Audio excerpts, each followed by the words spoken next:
O que é o nada? Vocês já se perguntaram sobre isso do ponto de vista filosófico? Muitos físicos, eles dizem que o nada, que criou todas as coisas. Criou assim, entre aspas, né? As coisas foram, digamos, geradas, talvez seja um conceito pouco exato para falar isso, a partir do nada. No entanto, para muitos físicos, o nada acaba sendo alguma coisa. E você pode pensar em partículas que estejam flutuando no vácuo quântico, você pode pensar em campos gravitacionais, pode pensar em infinidade de coisas que na verdade são alguma coisa, não são o nada. O espaço é alguma coisa, o espaço não é o nada, o tempo é alguma coisa, o tempo não é o nada.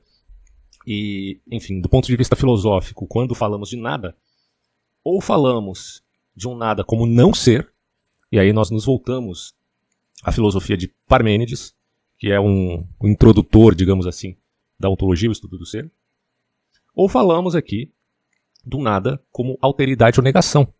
Então, na história do pensamento filosófico, você tem essas duas, essas duas opções. Aliás, antes de continuar, né, lembrem, quem quiser auxiliar aqui a continuidade desse trabalho, desse podcast, você pode me ajudar pelo ferramental do Pix, que está disponível aí na descrição, ou então através adquirindo algum áudio meu também, que está disponível nos links abaixo, ok? Mas vamos lá. O Nicola Bagnano vai dizer o seguinte, olha, duas concepções do nada estão intercaladas na história da filosofia. A parmenídica, que a gente acabou de ver, o nada, nada é, e o nada como alteridade ou como negação. A admissão mesmo de quem? Do próprio Platão, por isso que Platão ele meio que vai dizer ali, cometia um parricídio em relação ao Parmênides. Não que ele matou o Parmênides, porque o Parmênides era o pai dele, né? Vocês estão entendendo. Bom, os fundamentos dessas duas concepções estão respectivamente em Platão, respectivamente em Parmênides I, que é o não ser, e em Platão, que é a alteridade ou negação, ok? Hegel, quando vai falar do espírito e da relação dinâmica dialética, ele vai apelar aqui a Platão, não a Parmênides, né? Então, considerando o nada como alteridade e como negação. Então, a gente vai ver isso. Ó. Parmênides afirmou que o nada não é, e que não pode ser conhecido nem expressado. Platão, decidindo-se por uma espécie de parricídio em relação a Parmênides, admitiu o ser do não ser, e definiu o nada como alteridade. Eu não sei até que ponto, assim, a gente tende a pensar esses filósofos antigos com um certo anacronismo, né? Por exemplo, pensando cosmologia na perspectiva de Platão. Então não sei até que ponto Platão, em vista da cosmologia, considerando aí a cosmologia realmente como uma ciência confirmada, né? Alguns duvidam, tudo. Mas pensar Platão nesses termos, como ele poderia explicar que o nada seja, nesse sentido, alteridade do ser? Porque, nesse caso, ainda teríamos que admitir que o ser sempre foi. Né? E é um problema, mas, enfim. Aqui ele está dizendo, olha, o ser do não ser, ambos como alteridade, resulta que há um ser do não ser. Então, se a gente pensar no ser do não ser, no final, tudo é ser. Ainda estamos, ainda me parece que estamos no campo do Parmênides. Bom, se o não ser é ser, então tudo é ser. Mas vamos lá, sem interrupções. Ó. Resulta que há ser, isso aqui é Platão falando, resulta que há um ser do não ser. Tanto para o movimento, quanto para todos os gêneros. Já que em todos os gêneros, a alteridade que torna cada um deles outro, transforma o ser de cada um em não ser. De modo que diremos corretamente que todas as coisas não são e ao mesmo tempo são e participam do ser. Isso aqui é Platão falando. Assim, quanto Parmênides, o não ser é absoluto não ser, portanto não é pensável nem expressável de modo algum, para Platão o não ser, ou melhor, o nada, né, desculpa, não ser, tá? O nada, é a alteridade do ser. Ou seja, a negação de um ser determinado, por exemplo, do movimento e a referência indefinida a outro gênero do ser, ao que não é movimento. Isso aqui é bem interessante, né? Em Platão, ele tem essa perspectiva do não movimento. Ó. Vamos repetir aqui. O nada é a alteridade do ser, a negação de um ser determinado. Por exemplo, um ser determinado, você pode pensar o movimento, então nada é a negação do movimento. E a referência indefinida a outro gênero do ser, o que não é movimento. Então, o nada, o não ser acaba sendo, o nada acaba sendo também um ser. Mas eu fico cá com meus botões aqui que você pode admitir as duas coisas, tá? Você pode, no ponto de vista conceitual, você pode pensar, o nada, em termos absolutos, não existe. Por que não existe? Porque nós estamos aqui. Porque tudo existe. É a pergunta. Tentem entrar nas entranhas da questão filosófica. É importante que o exercício filosófico seja assim. Você tem que tentar entrar nas entranhas da questão. Você não pode ficar preso. É como se fosse um teatro, tá? É um teatro que você admite como real. Para que você sinta na pele, né, essas questões de uma forma até dramática, para interiorizar esse ponto de vista filosófico. E aí você sentindo o drama, você consegue conceber a filosofia com mais profundidade e menos superficialidade ou casca. Então assim, né? Pensa comigo. Se tudo existe, então, por que tudo existe? Você poderia pensar num nada absoluto? Assim, o testemunho da realidade a nós que podemos conceber a realidade inteligivelmente é a coincidência que eu vi falando aqui entre a inteligência e o inteligível, que nenhum naturalista pode explicar. Nunca, jamais, momento algum, um naturalista explicará a você a coincidência entre a inteligência, nesse caso a inteligência humana, e o inteligível, nesse caso a compreensão a respeito do universo. Por que o homem consegue compreender, ainda que parcialmente? A gente sabe que tem muitas lacunas no conhecimento humano e no método científico, mas nós temos uma capacidade de compreender. Bom, por que o homem consegue abstrair universais? Perguntas aí de Aristóteles. Porque, cadê o universal, afinal de contas? Platão vai dizer que o universal está no mundo das ideias. Aristóteles vai dizer que o arquétipo, o modelo, ou a forma, consideremos, está nos indivíduos. Mas quando eu olho para um ser humano, eu estou olhando para um exemplar da espécie humana. Né? Alguém pode dizer dessa forma, no sentido taxonômico. Assim, tem a espécie humana, são animais mamíferos, racionais, certo? E ele, o indivíduo aqui e acolá, é um exemplar da espécie. Tá, mas onde está a espécie? A pergunta é, onde está o universal? Você sabe me responder isso? Não está em lugar nenhum. Quer dizer, para Platão está, né? Para Platão está no hiperurânio, no mundo das ideias. As formas perfeitas. Mas para Aristóteles, cadê, afinal de contas? Porque a realidade perene que nós estamos vendo aqui é eu quando eu me vejo no espelho, ou quando eu olho para o outro e vejo um semelhante meu. No fundo, a espécie está no indivíduo, e não o indivíduo necessariamente na espécie. Do ponto de vista, claro, do ponto de vista lógico, você pode pensar que o indivíduo está na espécie. Do ponto de vista ontológico, é a espécie que está no indivíduo. Porque se todos os indivíduos são extintos, a gente teve muitas extinções no decorrer das eras terrestres, muitos animais não existem mais, inclusive um que eu gosto bastante, que é o tigre dente de sabre, adorava esse bicho. Não existe. O leão Atlas, dizem que o leão Atlas também não existe mais, né? É uma pena. Que colocava esse leão para brigar com o tigre nas arenas romanas, e era o único leão que conseguia levar vantagem sobre um tigre, né? Os leões de hoje são meio fraquinhos. Bom, enfim. A espécie, cadê a espécie? Né? Você tinha modelos, mas a gente está falando aqui de indivíduo e a abstração relativa à espécie. E como é que eu consigo, na minha inteligência, abstrair o universal, lógico, esse é o ponto, de um particular? Vamos colocar assim até num ponto de vista de geral, né? Não estou aqui fazendo nenhuma inferência sobre a questão indutivista, que é um ponto que a gente pode discutir posteriormente. Mas isso é uma grande questão filosófica e abrange a grande coincidência entre inteligível e inteligência, porque muitos dizem por aí que a inteligência humana é um epifenômeno. Não tem nem o que dizer numa merda dessa, né?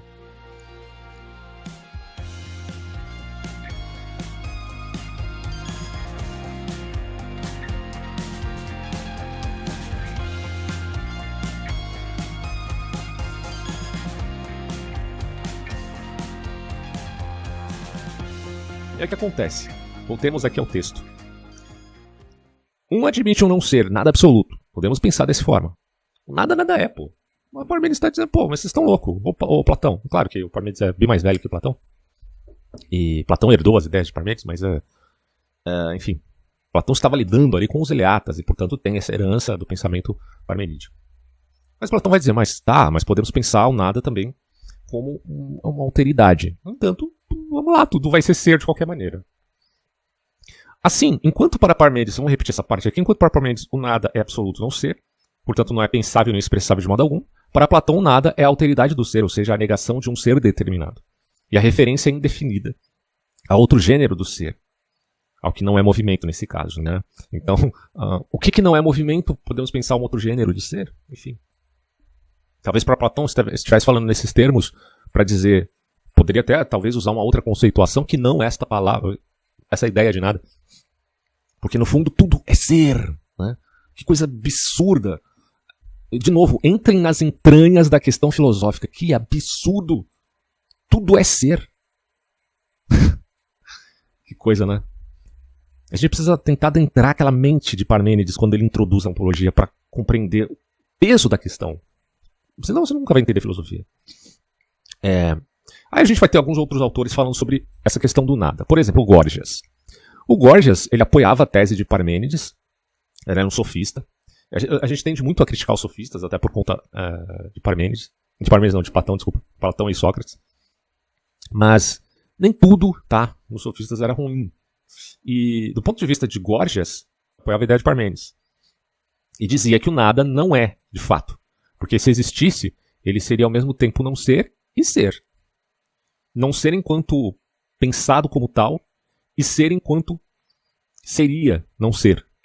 Então, talvez, eu não sei, eu poderia até pensar aqui, de uma forma bem temerária, que o uso da palavra nada para as duas coisas talvez seja o problema. Porque, bom, se a gente fala aqui de um nada absoluto, nada é de fato. E aí podemos dizer, o nada absoluto não existe. No sentido de que é um não ser. Porém, na linguagem, do ponto de vista da formalidade linguística, o nada existe. Porque eu estou usando a conceituação aqui. E aí, nesse sentido, eu poderia dizer, bom, então nada está aqui presente na minha linguagem, mas ontologicamente ele não está presente na realidade, porque não existe. Agora, se falamos aqui de temporalidade, onde as coisas se corrompem e deixam de ser, isso pode representar um nada, deixar de ser, mas se a coisa deixa de ser, então por que o nada é ainda um ser nesse sentido, né? Então o ponto de Górgias é interessante. Aí ele vai falar assim, ó, o nada definido por essas proposições é um nada absoluto. Né? Certa ideia negativa do nada, daquilo que está infinitamente longe de qualquer tipo de perfeição. Então, se falamos aqui de nada absoluto, ele não só nada é, como está longe da perfeição porque não tem potência alguma. Na linguagem aristotélica, não é possibilidade, não é potência, muito menos ato, muito menos intelecto. Aí ele fala assim, né, daquilo que está infinitamente longe de qualquer tipo de perfeição, de que falava René Descartes, opondo, aqui já, né, na modernidade, com o cartesianismo, o Descartes vai dizer, opondo-se o nada se opondo a Deus, que inclui todas as perfeições. Então, se Deus é tudo no sentido, não no sentido panteísta, pelo amor de Deus. Deus é a perfeição, porque ele representa o sentido... porque Descartes também está se valendo aqui do argumento ontológico, né, para quem não sabe. E nesse caso, Deus inclui em si mesmo todas as perfeições. Logo, o melhor antagonista a respeito do nada absoluto é Deus. Portanto, é muito estranho para Descartes o fenômeno que acontece posteriormente com o surgimento de um ateísmo absoluto também, né? Porque você pode falar até de ateísmo no sentido de negar os deuses, no plural, e não a realidade metafísica no singular. Porém, depois de Kant, você tem muitos movimentos que acabam desembocando, inclusive, na verdade, talvez até um pouco antes você já pudesse pensar em um ateu absoluto. Mas a força do ateísmo realmente vem depois do iluminismo e não antes. Então, o ateísmo é uma coisa bem moderna mesmo. Pensando Deus como nada, né? Que para esses caras seria uma aporia. Não, peraí, Deus... Você não pode pensar Deus como nada, é o exato oposto. Deus não é o nada, Deus é a perfeição. Então, pensar Deus como nada é aporético, porque o nada é. Agora, nesse sentido, o Descartes, ele está opondo Deus e o nada absoluto. Agora, lembremos que na esteira de Descartes está Baruch Spinoza. E o Baruch Spinoza, nessa perspectiva de que Deus inclui todas as perfeições, inclui-se aí todas as coisas, e Spinoza volta a um monismo que consideremos aqui tem muitas aporias, mas é a investida dele. Se há substância, há apenas uma substância original, dirá Baruch Spinoza, contradizendo Descartes, porque Descartes vai dizer que tem 3 substâncias. Penso, logo existo. Cogito, ergo sum. Então você tem a substância pensante, digamos assim. Hoje chamamos isso de consciência, ok? Para Descartes você tem ainda a expansão. Podemos colocar aqui como mundo, matéria, etc. E aí você tem Deus como substância também. Só que Baruch Spinoza vai dizer, de novo, ele está na esteira de Descartes. Não, só tem uma substância original, então Deus é tudo, acabou. Certo?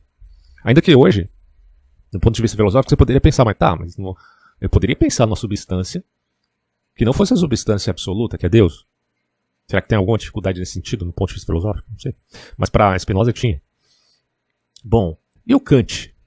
Do objeto que falava Kant, ele diria conceito vazio sem objeto. Então, o nada para Kant representaria, de certo modo, esse conceito vazio sem objeto, que é a negação do mais alto conceito de que se costuma partir nas filosofias. Tá? O nada assim entendido foi utilizado sobretudo pela teologia. Se estamos falando do nada como conceito vazio sem objeto, então é nesse sentido que iremos tratar a questão. Agora, usando o conceito efetivamente como dado assim, conceito vazio sem objeto, esse foi o uso da teologia e também pela metafísica, tá? Aliás, quando a gente fala de metafísica, lembremos, do ponto de vista aristotélico, metafísica é teologia, mas é teologia natural. Estamos falando a última realidade. O que é a última realidade? De novo, tente entrar nas entranhas da questão filosófica. A gente hoje está muito contaminado com essas ideias de método científico e dessas abobrinhas que esses caras falam na televisão, ou lê uma notícia da Folha de São Paulo, né, falando sobre nova descoberta da ciência. Tá, mas nas entranhas da questão filosófica, vamos lá, o que é a realidade em última instância?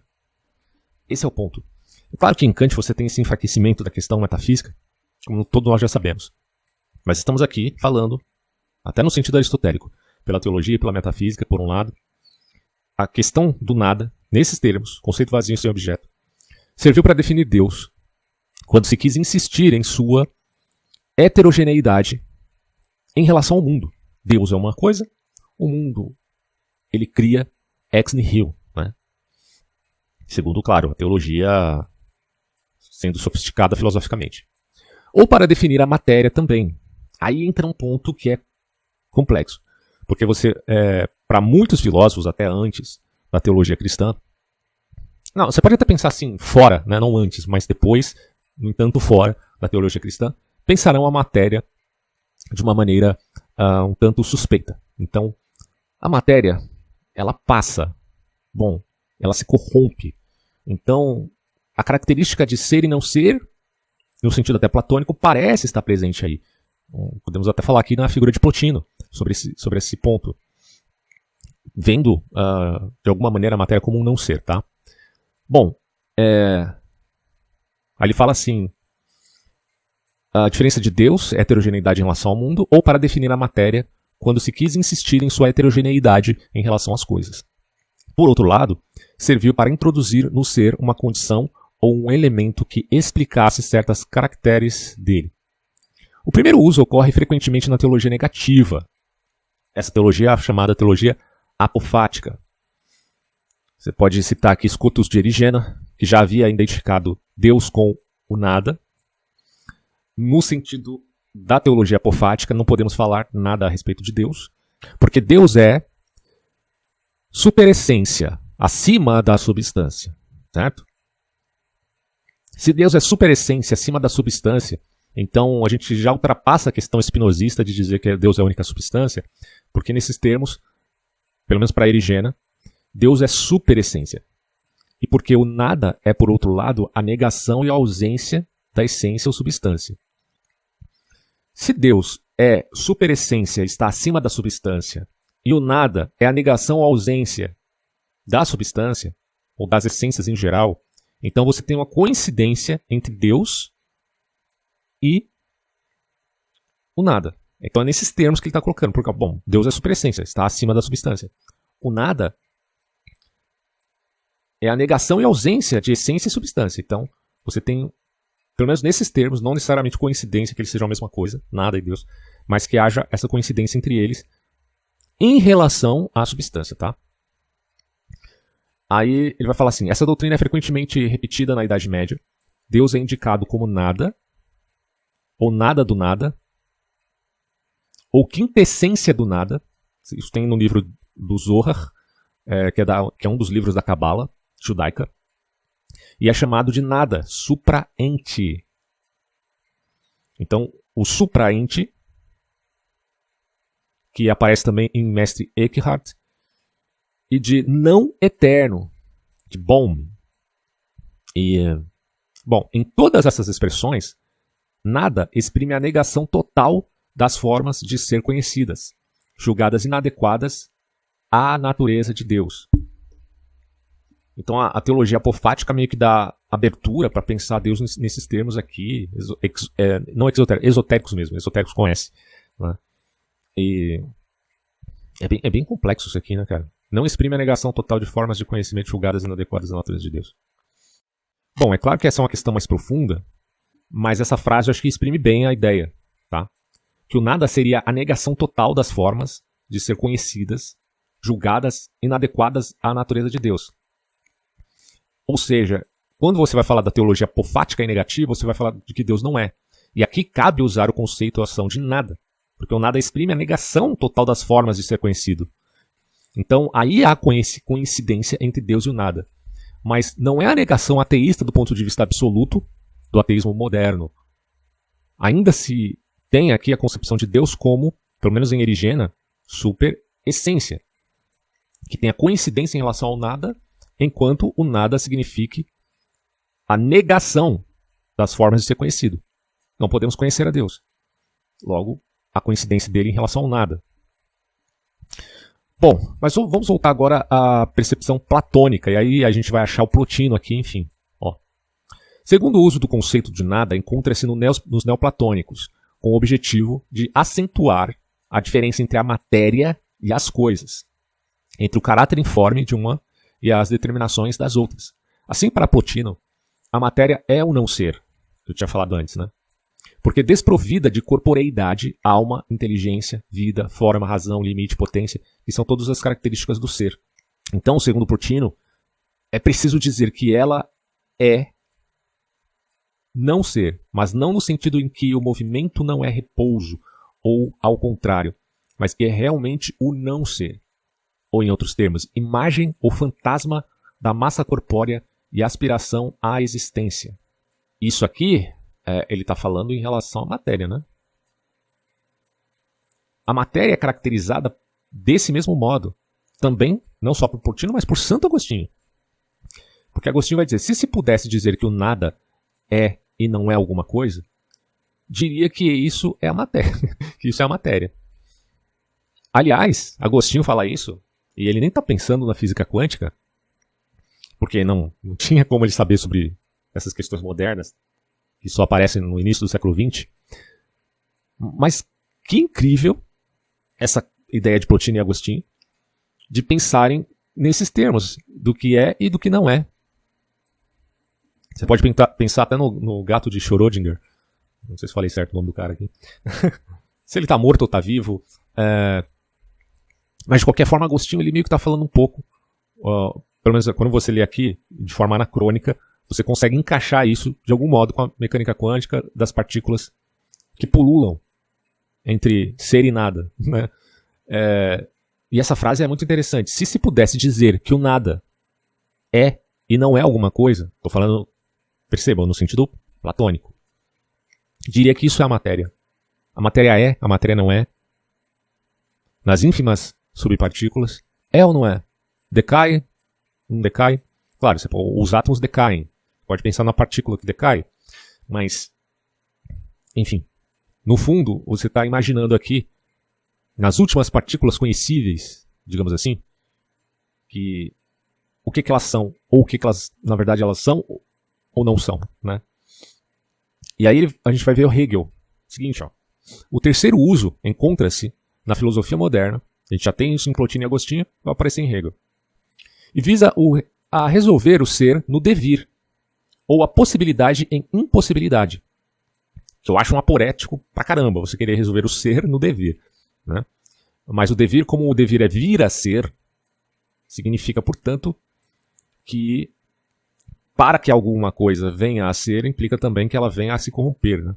O primeiro objetivo é buscado pela concepção do nada, sustentada por Hegel. Esse observa. Aí o Abagnano dá um colher de chá aqui, ele observa corretamente que o velho ditado. Vamos avaliar isso melhor, né? Calma lá, não precisa ficar elogiando, cara. Mas ele observa que o velho ditado ex nihil nihil fit, do nada nada vem, nada mais exprime que a negação do devir. Então, nihil nihil fit, se minha pronúncia não ficou muito boa, pelo menos você já sabe o que significa, acaba sendo uma negação do devir. Do nada nada vem. Bom, então, e o devir? Contra essa negação, nesse sentido ele está correto mesmo, né? Contra essa negação, afirma a indissolubilidade e a conversibilidade recíproca do ser e do nada. Então, é indissolúvel e a conversibilidade é recíproca do ser e do nada. E Hegel vai falar assim, ó. Do ser e do nada, cumpre dizer que em nenhum lugar, nem no céu, nem na terra, existe alguma coisa que não contenha em si tanto o ser quanto o nada. Cara, desculpa, aí é Hegel que está falando, né? Quer dizer que ele está dizendo, quem é o Hegel para falar uma coisa dessa, cara? Que nem no céu, na terra, tudo bem, né? No campo imanente, tudo bem. Mas você está dizendo que nem no céu existe alguma coisa que não contém em si o ser e o nada? Isso abre espaço para a ideia de que Deus se transforma, né? E entra em contraposição à perspectiva aristotélica de um Deus que é ato puro. Para mim isso é aporético. Bom, você pode estar falando aqui de ex nihil nihil fit. Bom, no nada nada vem, isso é uma negação do devir. Mas você está dizendo que a existência é só devir? Bom, aí ele fala assim, né, o Abagnano. Sem dúvida, quando se fala de certo algo e de algo de real, essas determinações não se encontram mais em sua completa verdade, em questão como ser e como nada, mas encontram-se numa outra determinação e são entendidas, por exemplo, como positivo e negativo. Então, ao invés de você falar ser e nada, você fala positivo e negativo. Tá? E você vai usar uma conceituação aqui que tem muito mais a ver com a possibilidade de uma realidade e de um ser no não ser, ou melhor, um ser no nada, porque o nada, na verdade, aqui é apenas negação, ele não é uma coisa nada absoluta. Mas o positivo contém o ser e o negativo contém o nada, como base absoluta. Assim, mesmo em Deus, isso aqui é bizarro isso aqui. Segundo Hegel, tá? Mesmo em Deus, a qualidade, atividade, criação, potência, etc., contém essencialmente a determinação do negativo. Mas isso quem está falando é Hegel. Essas qualidades consistem na produção de um outro.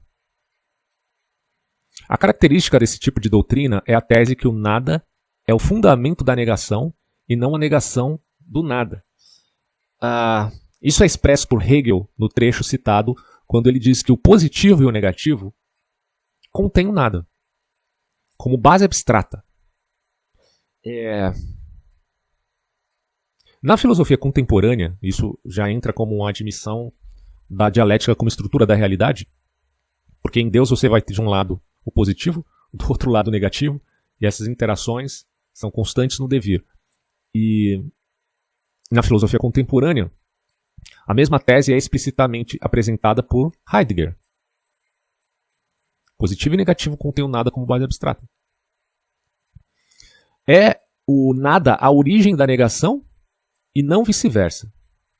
Desse ponto de vista, o nada é a negação radical da totalidade do existente. É o nada absoluto. Mas aí o nada absoluto está lá em Parmênides, né?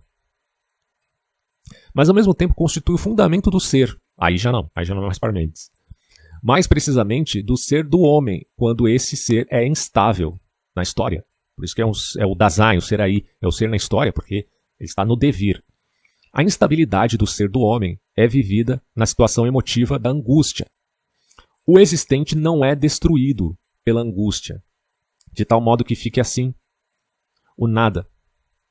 E como poderia ser diferente, visto que a angústia se encontra na mais completa impotência perante a existência em sua totalidade? Na realidade, o nada revela-se propriamente com e no existente. O nada revela-se com o existente e no existente, na medida em que este nos escapa e se dissipa em sua totalidade. Isso significa que o nada é vivido pelo homem na medida em que o ser do homem não é e não pode ser todo o ser. Mas entenda aqui, né? À medida em que o ser do homem, que é a existência, não é e não pode ser todo o ser. O ser do homem consiste em não ser o ser em sua totalidade, não é o nada do ser. Por isso, Heidegger diz que o nada é a própria anulação. É precisamente o próprio nada que anula. E que ele é a condição que possibilita em nosso ser aí, o Dasein, a revelação do existente como tal. O existente se revela porque há um contraste, digamos assim, em relação ao nada. Há sempre esse contraste entre o ser e o nada. O problema e a procura do ser nascem do fato de o homem não ser todo o ser. De que seu ser é o nada da totalidade do ser. Aí você tem o Sartre, que substituiu a noção de existência pela de consciência, mas continua a interpretá-la como ser do homem, que é o nada do ser, e termina assim por repetir os conceitos de Heidegger. O Sartre ele vai dizer assim, o nada não é, o nada foi, o nada não se nadifica, o nada... Aí tem uma palavra que está com a grafia errada. Não dá nem pra ler isso aqui, velho. Vamos considerar que o nada não se nadifica, ponto. Portanto, deve existir um ser que não poderia ser o em si, tá? Cuja propriedade é anular o nada, regê-lo com seu ser, sustentá-lo perpetuamente com sua própria existência, um ser graças ao qual o nada chega às coisas. Esse ser é a consciência, que sendo constituída por possibilidades, sempre aberta para o nada, está, né, sempre aberta para o nada. Sempre fica aberta a possibilidade de que ele se revela como nada, mas, pelo simples fato de se aventar que um existente possa resolver-se como nada, toda pergunta supõe que se realize em recuo nadificador em relação ao dado, que se torna simples apresentação oscilando entre o ser e o nada. Desse modo, o homem tem a possibilidade de circunscrever um nada que o isole, de colocar-se fora do ser para questioná-lo e subtrair-se à sua totalidade. Está claro o que essas especulações sobre o nada pretendem sugerir. O ser do homem, constituído por possibilidades que, como tais, podem não se realizar e que, em todo caso, excluem o ser completo ou total, e manifestando-se, portanto, de modo eminente, na dúvida, no problema, na projeção, etc. E o nada do tudo do ser. Trata-se de especulações que querem definir o finito, utilizando dois infinitos, o tudo e o nada. Nesses termos, né, o tudo e o nada são dois infinitos. E aí você tem um positivo e um negativo, e dá uma volta toda e chega no zoroatrismo. Né? Aí você tem aqui, voltando, né, ele volta agora para Platão, saindo do neoplatonismo, tá, de onde se deriva tudo isso, se derivou Hegel, se derivou primeiro Agostinho, depois Hegel, depois Heidegger e Sartre. Bom, mas vamos voltar agora para Platão. Ó. A segunda concepção fundamental do nada, cujos fundamentos estão em Platão, considera o nada como alteridade ou negação. Beleza, beleza. Segundo essa concepção, não há nada absoluto. Então, você simplesmente considera isto. Tudo é ser, porque não tem essa de nada absoluto. O nada, na verdade, é apenas uma alteridade em relação ao ser. Tá? É negação. Você tem esse lastro, portanto, agora, que a gente acabou de ver em Portino, em Heidegger, em Hegel, antes dele. Mas aqui já começa com essa admissão, tá? Não há nada absoluto. Aquilo que, na terminologia kantiana, é a negação de todo objeto. Nessa terminologia, o nada é apenas privação de alguma coisa. Ponto. Não vamos complicar muito. O nada absoluto não existe. E, assim, dito, se falamos de nada, estamos falando apenas da privação de alguma coisa, como a sombra ou o frio. Aliás, isso aqui também tem Agostinho, de ver o mal como um nada, no sentido de que o mal é apenas uma corrupção, como o frio é em relação ao calor, como o ente imaginário ou como objeto de um conceito que se contradiz. De novo, né? Isso aqui está na Crítica da Razão Pura, em nota às anfibolias dos conceitos da reflexão. Desse ponto de vista, o nada é um objeto, no sentido mais geral da palavra. E dele existe uma noção, ao contrário do que pensava o Wolff, quando define o nada como aquilo a que não corresponde a noção alguma. O Wolff vai dizer, o nada? Pô, o nada não corresponde a noção alguma. Calma. Em Platão, isso é diferente. Platão corresponde a alguma noção do negativo. Nesse sentido, o Thors tinha razão, isso aqui que está falando a Abagnano, ao afirmar que o nada é alguma coisa. Porque se alguém disser que lhe parece não ser nada, essa mesma negação leva-lo-á a reconhecer que o nada é alguma coisa, uma vez que dizer parece-me que o nada é nada, e que vale a dizer parece-me que é alguma coisa. Mas aí... eu estou entendendo esse ponto aqui da seguinte forma, cara. O nada, nesses termos aqui, é do ponto de vista lógico, mas no sentido ontológico ele não existe. Porque no sentido ontológico a gente teria que ir até as últimas consequências do que representa essa conceituação. E isso seria um nada absoluto. E não pode existir um nada absoluto em termos ontológicos. Mas em questões abstratas e puramente analíticas, você pode falar do nada do ponto de vista linguístico. Bom, o Abagnano continua. Isso significa que uma vez que se fala em nada, mesmo para dizer que é nada, o nada é alguma coisa de que se fala. Ou seja, um objeto em geral. Mas é um objeto linguístico. Não é um objeto ontológico, caralho.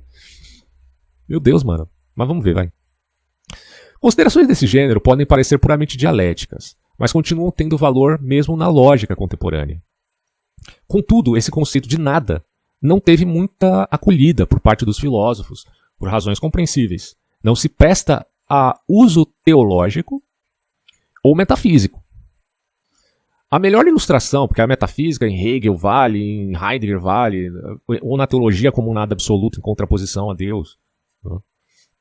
Ou na teologia apofática, o nada importante, tanto metafisicamente falando, quanto teologicamente falando, se quisermos fazer uma diferença entre teologia natural e teologia revelada.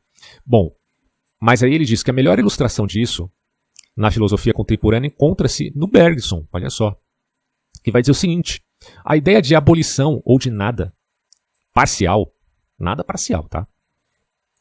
Forma-se durante a substituição de uma coisa por outra. A partir do momento em que tal substituição é pensada por um espírito que preferiria manter a coisa antiga no lugar da nova, ou que, pelo menos, concebe essa preferência como possível. Olha só o contraste que ele está colocando. O nada como abolição é um nada parcial. Então, não estamos nem sequer falando aqui de nada absoluto. Do lado subjetivo, implica uma preferência. Do lado objetivo, uma substituição. Não passa de uma combinação também, ou antes, de uma interferência entre o sentimento de preferência e essa ideia de substituição. Isso significa que se diz não há nada quando não há a coisa que esperávamos encontrar, ou que poderia haver, e que a ideia do nada absoluto é uma pseudo-ideia tão absurda quanto a de um círculo quadrado. Do ponto de vista lógico, não faz sentido falar de nada absoluto, porque no fim das contas tudo é ser. E o ser tem a qualidade, no vir a ser, no devir, ele tem a qualidade de transformação e de mudança. Tá? Bom, no fundo, o nada absoluto não existe, o nada absoluto é um círculo quadrado, segundo Bergson. Pode-se insistir um pouco menos no aspecto subjetivo desse conceito de nada, e mais no aspecto objetivo. Pode-se dizer, por exemplo, que o nada exprime a negação ou a ausência de uma possibilidade determinada, ou de um grupo de possibilidades, sem recorrer à noção de preferência ou de substituição. Mas a análise de Bergson continua substancialmente correta, tanto em sua tese positiva quanto na negativa. Segundo o Abagnano, é a opinião dele, né? Mas parece fazer muito sentido mesmo, cara. Quando você pensa num nada absoluto, você não pode admitir que esse nada absoluto exista. Tipo, não faz sentido. É um círculo quadrado, né? Ademais, está em conformidade com o conceito dos lógicos contemporâneos sobre a negação. Por exemplo, com o que Carnap expôs numa crítica ao conceito do nada de Heidegger, que se tornou, inclusive, muito famosa, né? No conceito de nada, né? Segundo Carnap, estão incluídos todos os vícios da metafísica. E ele afirmou, então, que a única noção de nada logicamente correta é a negação de uma possibilidade determinada.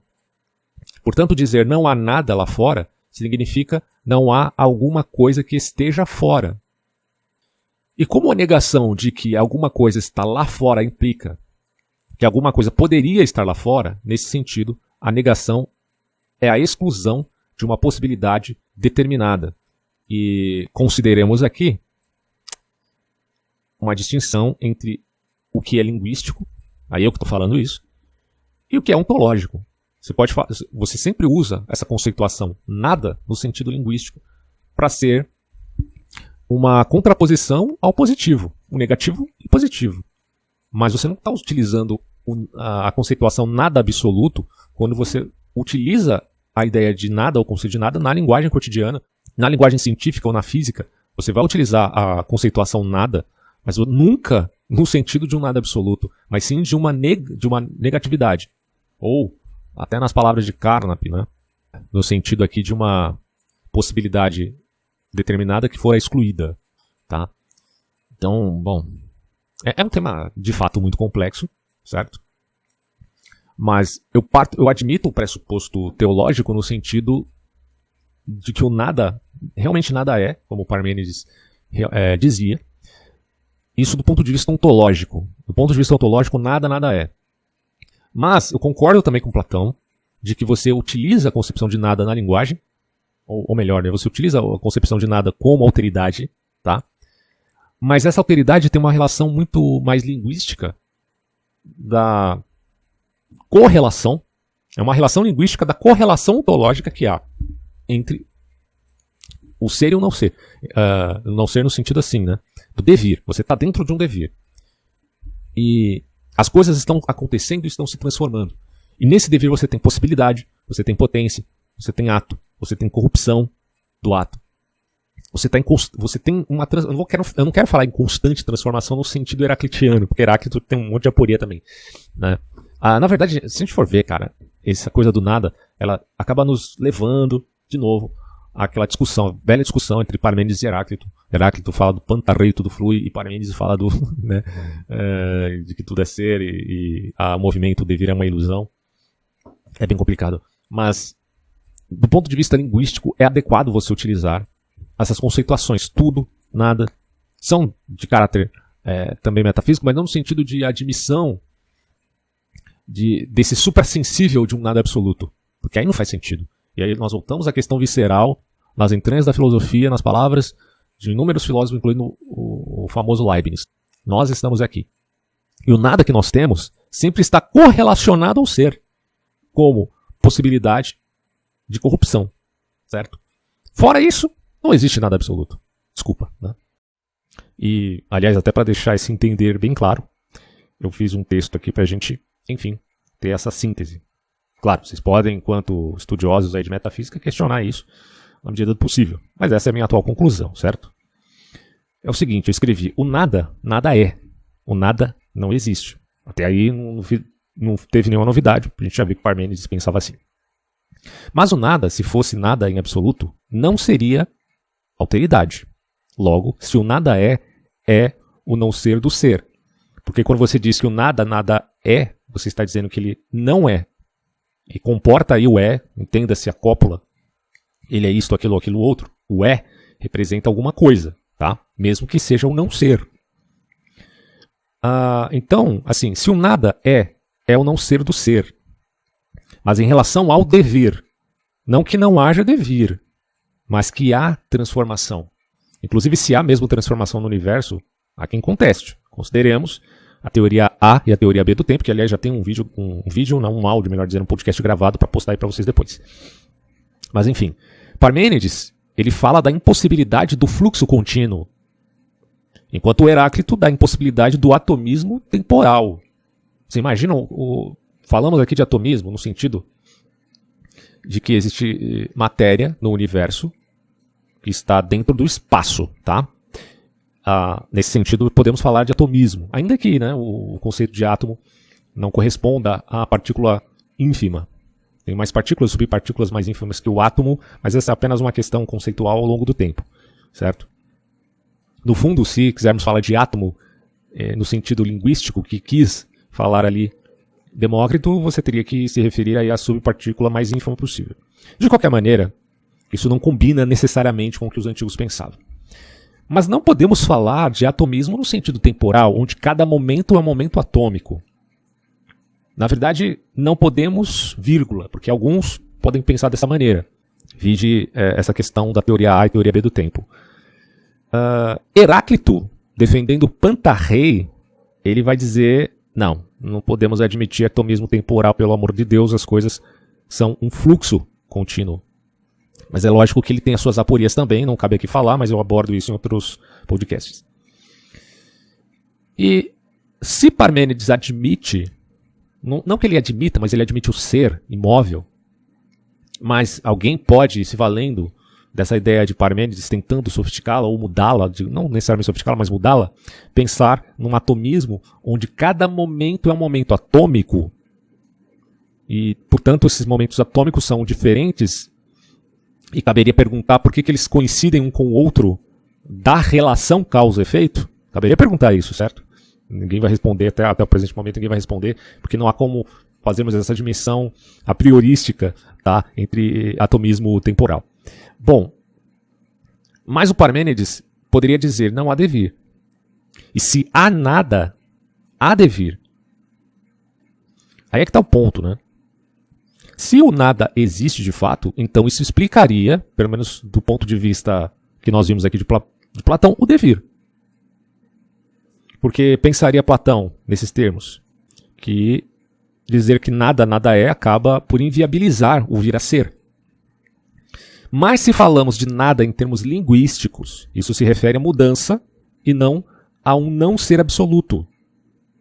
Porque nada em sentido abstrato é um não, tá? É uma negação.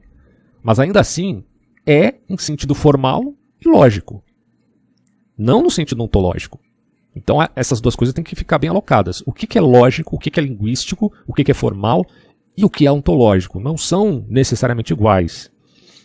No fim de tudo, o que nós temos é o ser. Mas não que tudo seja a imanência de ser do infinito devir, conforme a gente viu no Hegel. Porque, meu Deus do céu, cara, isso não faz sentido algum. O infinito devir da relação onde nem Deus escapa. Essa é a visão do Hegel. Aliás, o Heidegger ele afirma o seguinte, né? Não se deve perguntar, como faria Leibniz, o porquê existe o ser ao invés do nada, mas sim o porquê existe ambos, ser e nada.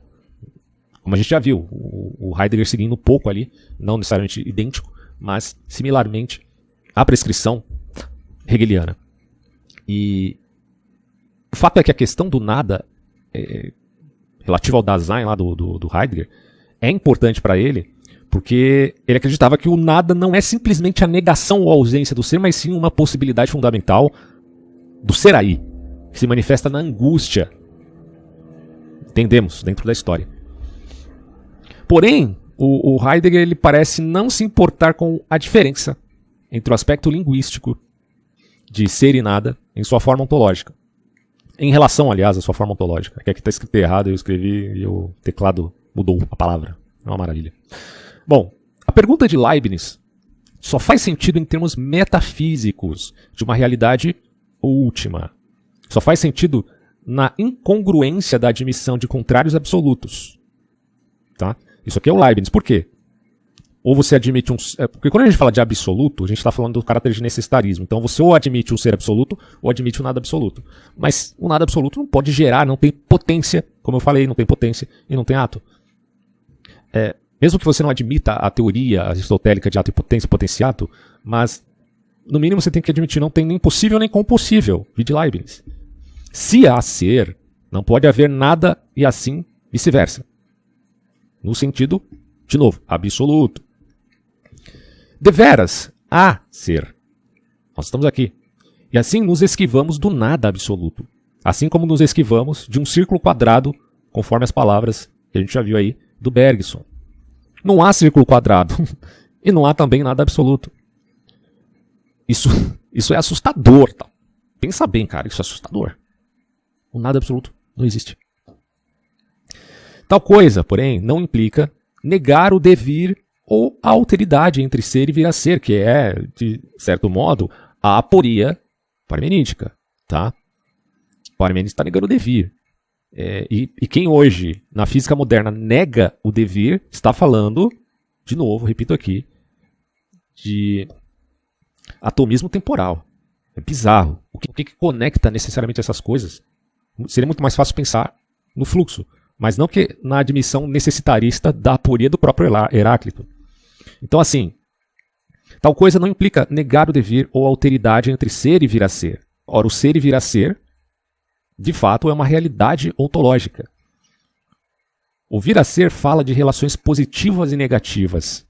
E nesse sentido a gente pode admitir tanto Platão quanto Parmênides nos termos que cada um quer dar a sua explicação. Mas tal coisa nada tem a ver com o nada absoluto.